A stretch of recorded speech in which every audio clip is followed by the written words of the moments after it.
What's up, everybody? Tanner Larsson here, and welcome back to the Optimized Ecommerce Podcast. Very excited to be here again today, and we're going to be talking about something a little different today. I have a guest with me here who we've been talking, off and on for several months, actually most of a year, I think. Every time we talk, we just find out we're more and more in alignment with how we think about building businesses, building brands, running traffic, doing e-commerce. And he has his own podcast, and I've been on his show. He's coming on our show finally, and very excited to kind of just let us jam together and let you hear kind of how we think about things and how he specifically is helping brands build through a process called compound layering. Now, this can apply to any type of business, but we're going to apply it specifically to e-commerce here. And that's where he's had the most success with it, and where a lot of our amplified partner brands are doing this maybe without knowing that it's the terminology, without knowing that it's called compound layering, right? So my guest today is Jason Portnoy. Jason, thanks for being here. Hey, Tanner, thank you so much for having me. Awesome. No, glad to have you. Glad we're actually finally getting to chat live on a podcast. I think a lot of our conversations that we've had in the past could have been great episodes for either one of our podcasts for people to listen to, just because of the stuff we're talking about. 100%. Like you said, I think we get along great, and we have the same exact approach when it comes to e-commerce, which is always fun. Yep. So guys, what we're going to dive into right now, and I'm going to have Jason just start it off, is this concept of compound layering. Now, this is something that, Jason uses in his business. He actually has a methodology that he teaches along with this to his students and his clients on how to do it. But we're going to dive into kind of the higher level 30,000 foot view, and then we'll kind of pick it apart as we go through it. Right. So Jason, compound layering. Give me the explanation that someone can understand as to what it is. Yeah. So really interesting. I didn't really come up with compound layering, right? It's from a financial world. I actually heard Tony Robbins. He gave a great example. Is if you and I were playing golf, Tanner, you and I are about to tee off, and I look at you and I say, let's play 10 cents a hole. And you say, okay, not too bad. And right before I'm about to hit my ball, right before I'm about to drive, I look at you and say, but let's double it every single hole. You say, okay, not that bad, right? And if you start doing the math in your head, 10 cents, 20 cents, 40 cents, what people don't realize is when you actually get to hole 18, it's worth around $13,000, right? Starting at 10 cents to get to 13,000. So I was like, that's a crazy principle. And I started listening to him. He started talking about that's the way, investments work. And that's the way the best investors in the world use compound interest to their advantage. So I started looking it up, and Warren Buffett has a great quote, I'm blessed, like genes don't matter. All these things don't matter. It's compound. The rule of compounding. Albert Einstein called it the eighth wonder of the world. So I started to look at it and sit there and say, well, if people grow their wealth like this, how could people grow their businesses like that? And, you and I've had a million different conversations where we sit there and say, I run a lot of paid traffic. And my biggest pushback with clients is there's a lot that's in your control versus out of your control. So instead of focusing on some stuff that are out of your control, like CPMs driving up through the roof sometimes, right? That's a competition thing. Facebook is an auction. People who could pay the most to acquire the customer win. That's the name of the game. So how do you beat that game? Well, do you have everything else in your back end dialed in perfectly?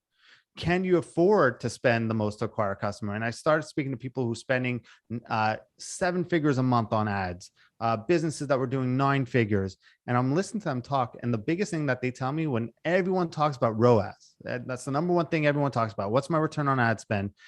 And now that Facebook and iOS, that kind of poof, it's all gone. People are now starting to look at things that I've been looking at for a long time. And you and I have talked about this even before the iOS issue came into effect, is that ROAS is a weird metric. It doesn't really make much sense because you could technically lose money to acquire a customer if you could bring them in more often, if your conversions on your site are up. Everything that's in your control allows you to spend more to acquire a customer. So it's really a vanity metric. And every time I saw someone boast about a 10x return on ad spend, I used to just laugh and think that they're not spending enough, right? It's nothing to be happy about, nothing to show off about. I just think poor client that you kind of left millions of dollars on the table theoretically. So I started looking at it and said, well, okay, what are the 5 key areas? Now in e-commerce, it's more 4 than 5, but let's look at the 4 main areas, the 4 main levers in a business, right? So you have your awareness, people know you exist. That's your traffic coming to your site.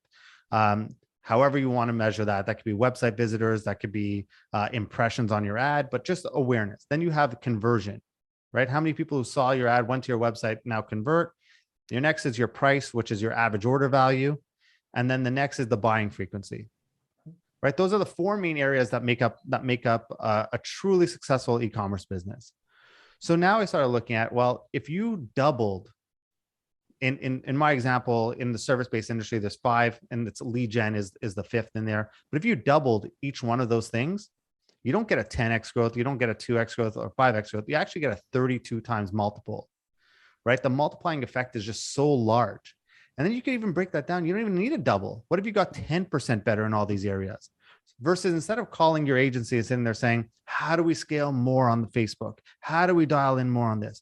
Well, you should be telling your agency, how do we get 10% better on Facebook? Then you should be calling a guy like Tanner and say, how do we get a 10% better on our conversion rate? Then you should be calling whoever's running your email marketing, how do we get 10% better on repeat buyers? And, you speak to your team, how do we get better in average order value, whether that's upsells, cross sells, whatever it is? How do we get 10% better? If you could keep getting incrementally better, that adds up. It's not a 10% return anymore. It's massive. It's almost 16 times growth. So that's where the compound layering came in. And I started to realize that businesses were looking at it all wrong, and they just need to focus on incremental growth because that's achievable.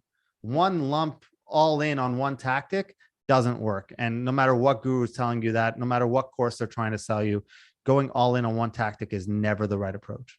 Absolutely. And guys, those of you listening to this and thinking that sounds kind of familiar, it's because this is another thing Jason and I have in common. We talk about the same stuff. In BGS, we talk about small tweaks equaling big wins using geometric growth. This is literally what Jason's talking about. Jay Abraham calls it the power Parthenon.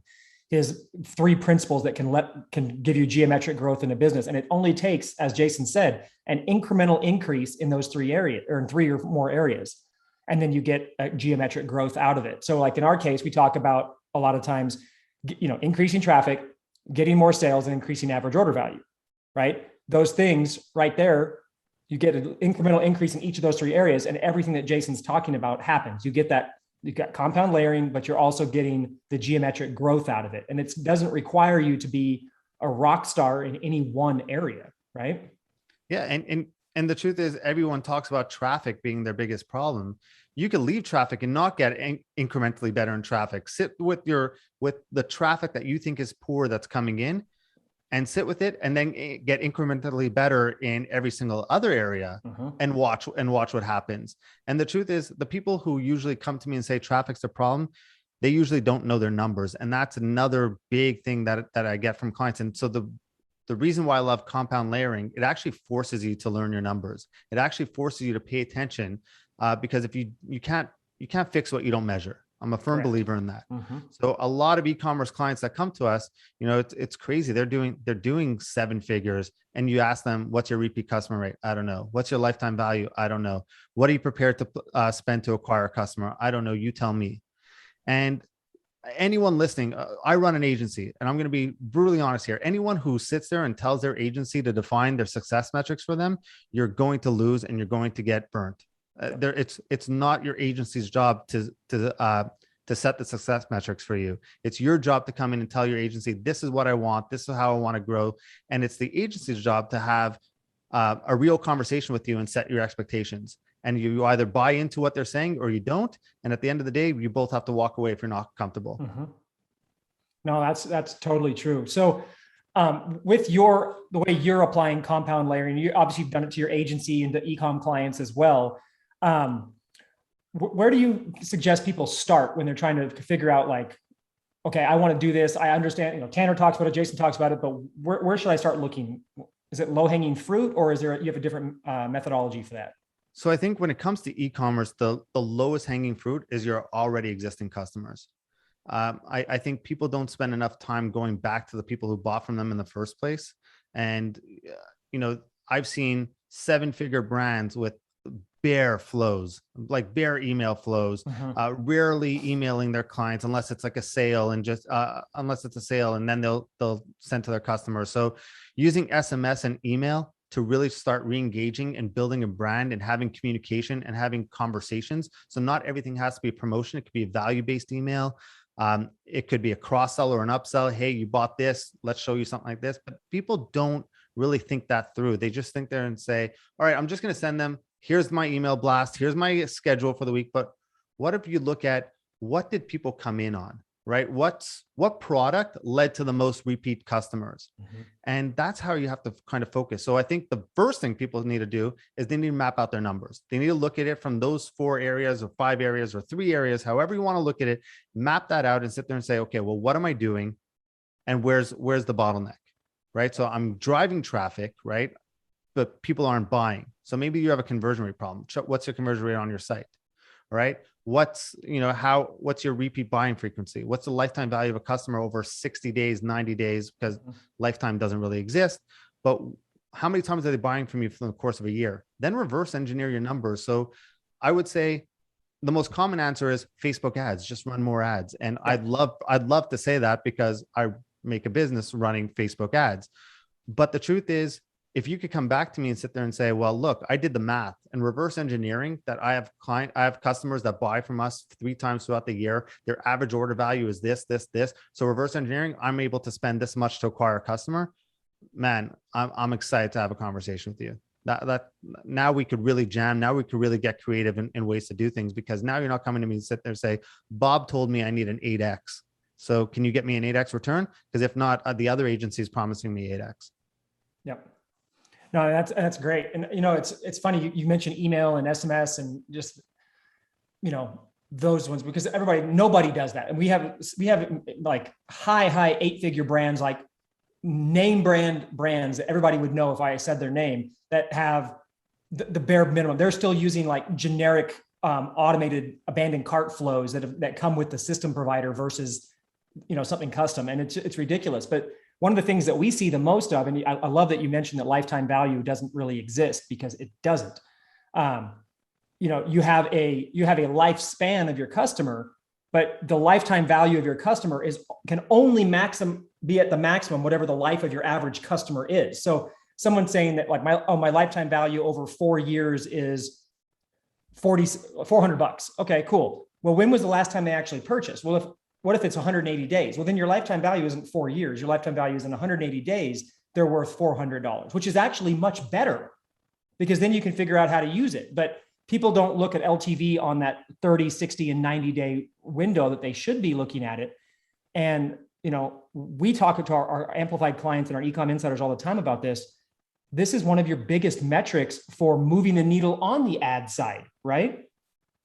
And people don't get it. And this is one of those low-hanging fruit areas that Jason's talking about with compound, layering. That, okay, let's say your average order value is $30. Your 60-day LTV is $90, and your 90-day LTV is 104.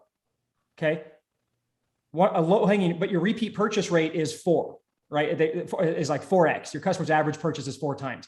Looking at that, you can see, hey, there's a problem at my 90-day. They're buying small stuff, or they're not spending as much money. How can I fix that? So then you go look at your flows and you say, hey, maybe I need to add another flow or 2 sets of flows to, push this 90-day repeat purchase rate higher. Now it goes from 104 to 135. Well, now you've just made a huge difference that you can then push back to your front end on your ads.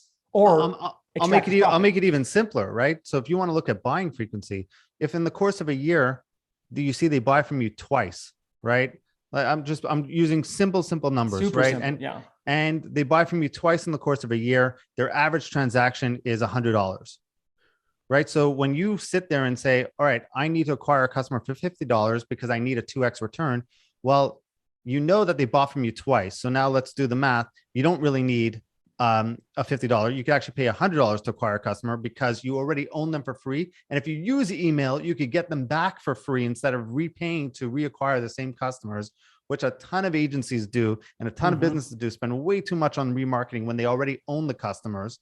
If you could get that 2 to a 4, right? Just from 2 times to 4 times, well, now your average goes up from $100 to $400. So really simple. If you could just focus on, all right, I'm going to ignore conversion because I'm not ready to hire Tanner and I don't know how to do it myself. I'm going to ignore ads because I'm not ready to hire Jason and I don't know how to do it myself. But what's in my control right now? Well, I could increase my prices, right?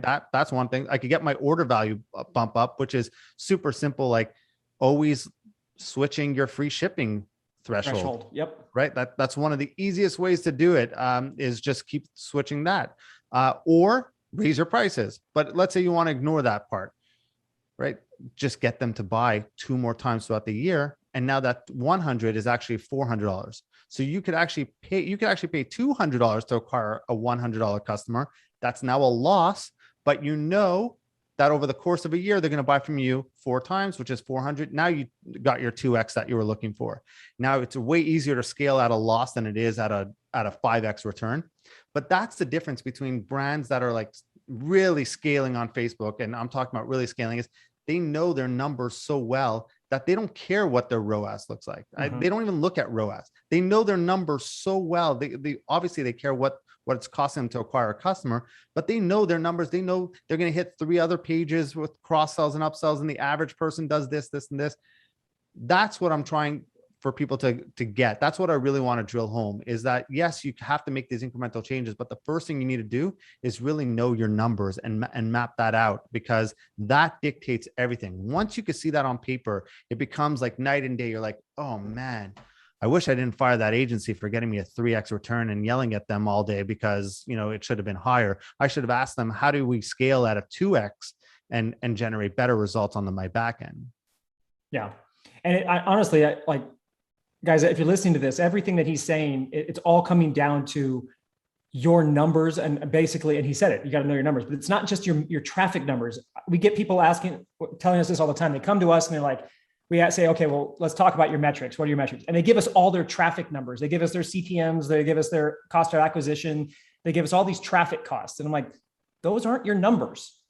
Those are part of a number, but we need the business metrics, right? We want to know your repeat customer. We want to know your average order value. We want to know your 60 and 90 day LTV.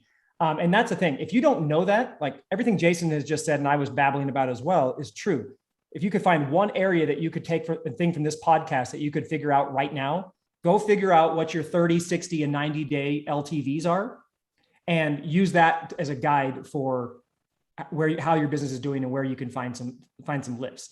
Now, I'll tell you, if you don't have a 30, 60, or 90 day LTV, it's because your repeat customer rate and your Shopify dashboard or whatever probably shows like 1% or 2%, which basically means your LTV is the same as your AOV. Yeah. And look, I'm going to be fair. Like we deal with a client right now that's in pregnancy, right? They deal with pregnant women. Mm-hmm. Your repeat buying rate is not going to be high. Your lifetime value is not going to be high. They're pregnant maybe 3 times, 2.5 times, I think is the average on like in their life. So they may come back, they may need you, their stuff may work the next pregnancy. So they're not going to have a repeat customer rate. So you have to work on pricing there.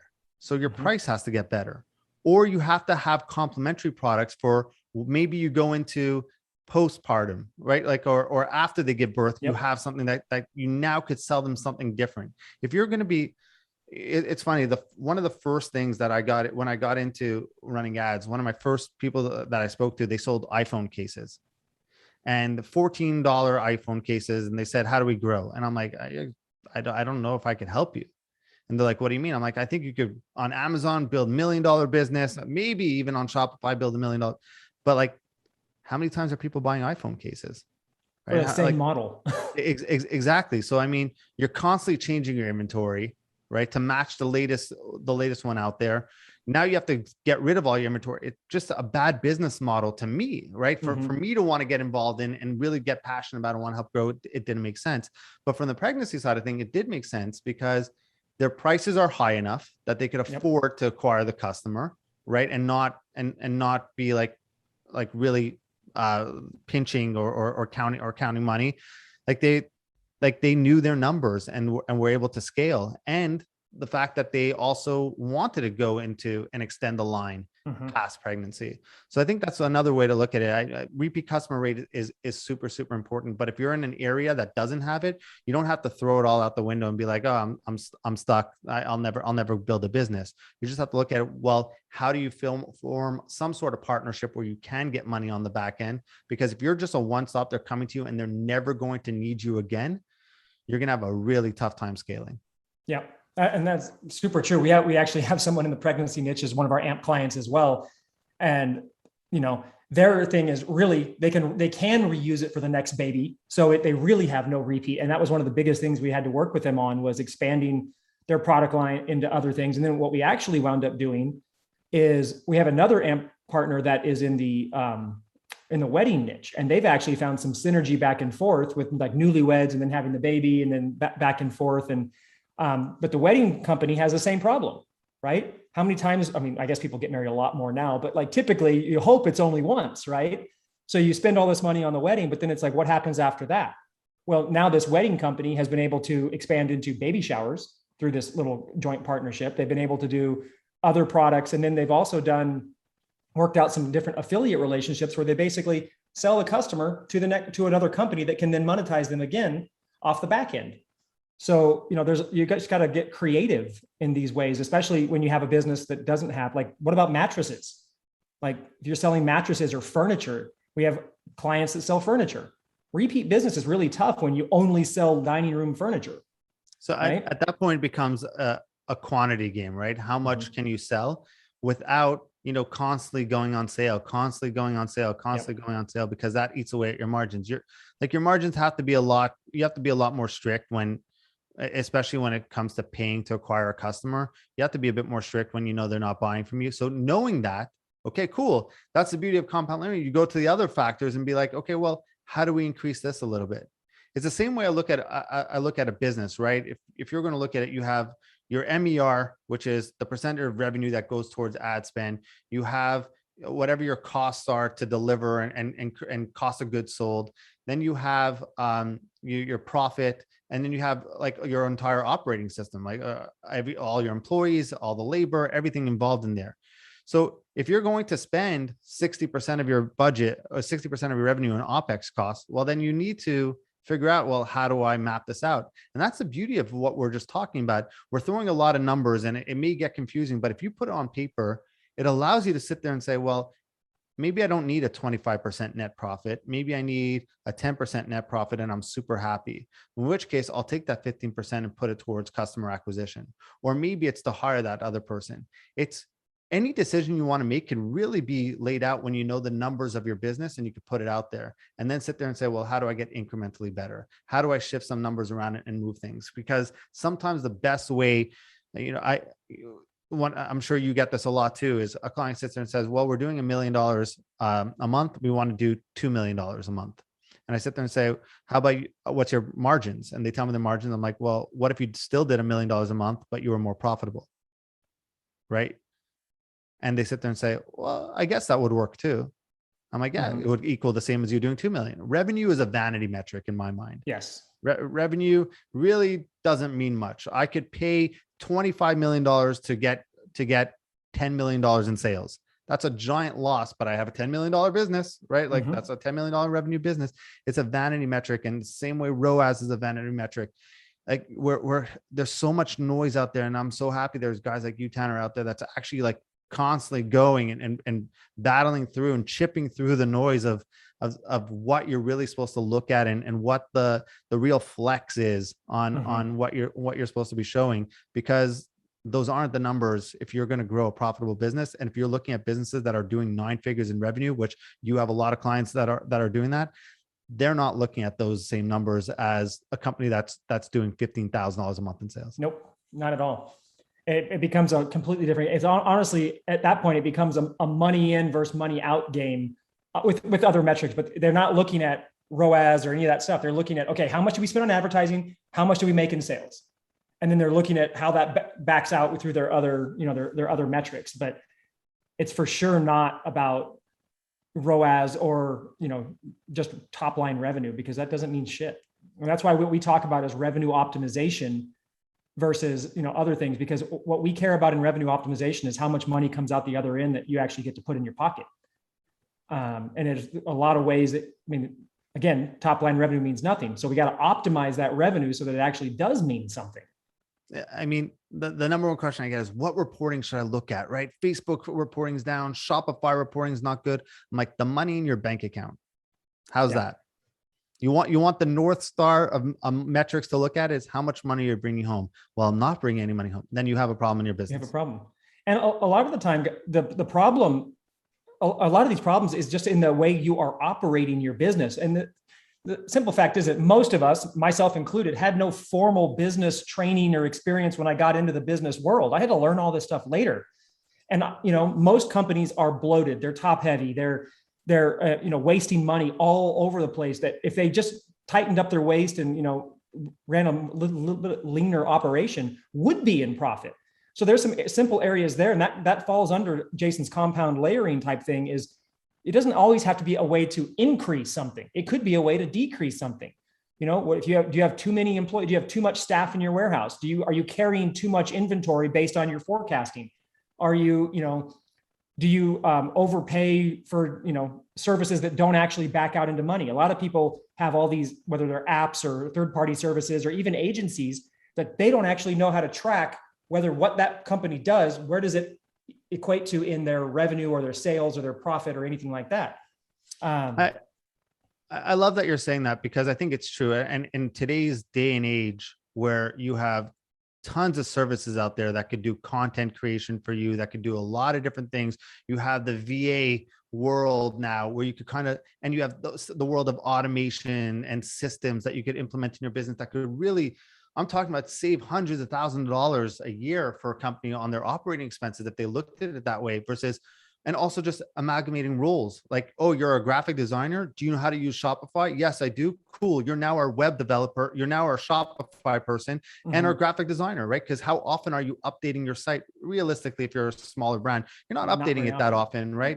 And you hire someone like Tanner who does the conversion on the back end, and now you're not paying someone who thinks they know conversion rate optimization or revenue optimization, to use your language. And you're kind of having people wear multiple hats in a business. That's 2021 e-commerce right now. That's 2021 business. Like, you could build an entire business and run 7 figures with just VAs and contractors and have no full-time employees. It's how lean can you possibly go? And but at the same time, I want to be very careful and sit there and say that, a lot of times I get people started looking through their bill and being like, okay, what do we cancel? What do we cancel? What do we cancel? You cannot grow revenue by cutting expenses, right? That's the most important thing that people need to understand. Also, yes, you could cut down and you could become a little bit more profitable, but you'll never grow revenue by cutting expenses. And that's a very important distinction. Yeah, no, that's a great point that you brought that up, because it's contrary to kind of the thought process you get into when you do start cutting expenses. Yeah, you might make a little bit more money in the short term, just because that next month you're not paying that bill. But what happens 3 months from now? Sales stay the same. Correct. What happens 3 months from now? Do sales stay the same, or did that thing, contribute to a drop because you're no longer doing it? Exactly. So yeah, it's not a cut and dried thing, and every business is slightly different in what you have to look at. But everything that we're talking about right now that Jason's been saying is germane to any business, no matter what you're doing. And it doesn't matter if you're a one-man show or you got a 70-person team or whatever. There's waste, there's slop, and there's inefficiencies in every single business out there that can be capitalized on in this way that Jason's talking about. Agreed. Yeah. So, this is awesome. So Jason, obviously you have a whole bunch of new stuff coming out on this topic very shortly. So, and you're going to be producing some of it today. But where can people go find you the best? Like, what's the best place to keep in touch? Because obviously this is still something that you're just kind of launching out there as a training type of program for people. So how can they find you? Yeah. So, I'm easily findable on all social media at Jason Portnoy. That's where I put out everything first. So Instagram, Twitter, everything at Jason Portnoy, or my website, jportnoy.com. And yeah, I'm going heavy on this compound layering because and I'm happy I'm doing it. And I'm happy that I have guys like you in the background that are chipping away also at all the noise out there. I want to tell you that you're doing an incredible job. I told you this offline before we started speaking, that your content out there is really good. And I'm looking at your content and like, finally a voice. It's the unsexiness. And that's the problem. It's the unsexiness, but I'm telling you, I've had my own clothing brand. I built a 7-figure agency.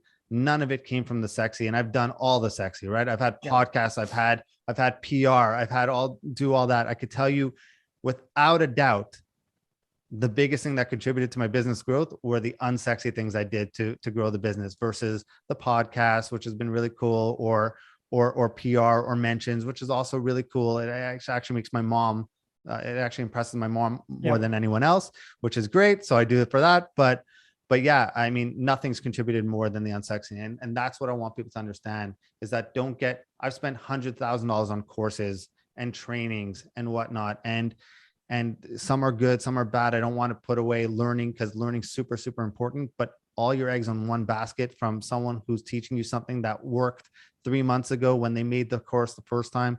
Like you have to be smart. You have to always even listen to this podcast and be like, Tanner and Jason, I'm going to take it with a grain of salt, but I'm going to do the math myself and figure it out. Do that. Challenge me. Like I love when people challenge me. I know, Tanner, I know people love when they're like, oh, conversion on your site doesn't really matter as long as you're getting traffic. Traffic's always been my problem. I know you love it when people do that, but always do that. And yeah, I mean, long-winded answer to say you can find me at Jason Portnoy, but yeah. Perfect. No, and I agree. Our entire business is built on the unsexy, which, keeps us a secret because people don't want to look for the unsexy stuff. And honestly, I got to say that the unsexy, when you really understand it and you're using it, it becomes pretty sexy. Compound layering sounds like something you're taking in an accounting class. And so I'm doing a talk at Traffic Conversion. It's called How to Grow a Business Using Seven-Figure Business Using Compound Layering. And I'm like, man, this sounds like something I would take in like accounting. Yeah, with a stodgy old professor. Yeah, I'm looking at it. I'm like, this is so boring. Like just from a name point. But when you get into what we just talked about and you actually put on paper and you're like, 10% growth here. Holy shit. Look what it does for my business. Wow. I doubled these things and I got a 32x. I could go from 100,000 to millions of dollars just by making these changes. Mm-hmm. That's pretty sexy to me. That's pretty sexy. Absolutely. So guys, I will make sure all the links and stuff to get a hold of Jason is in the show notes on the podcast, which you can get at buildgrowscale.com/podcast. You can also get links to all the different platforms. This is also a video podcast. So if you want to see Jason and I talking to each other, then you can hop over to YouTube and watch it there or listen to it on all your favorite stuff. So with that, guys, we'll see you in the next episode. Jason, thank you so much for being here. And thank you so much for having me. Love jamming with you. Yeah, absolutely. Me too. See you guys.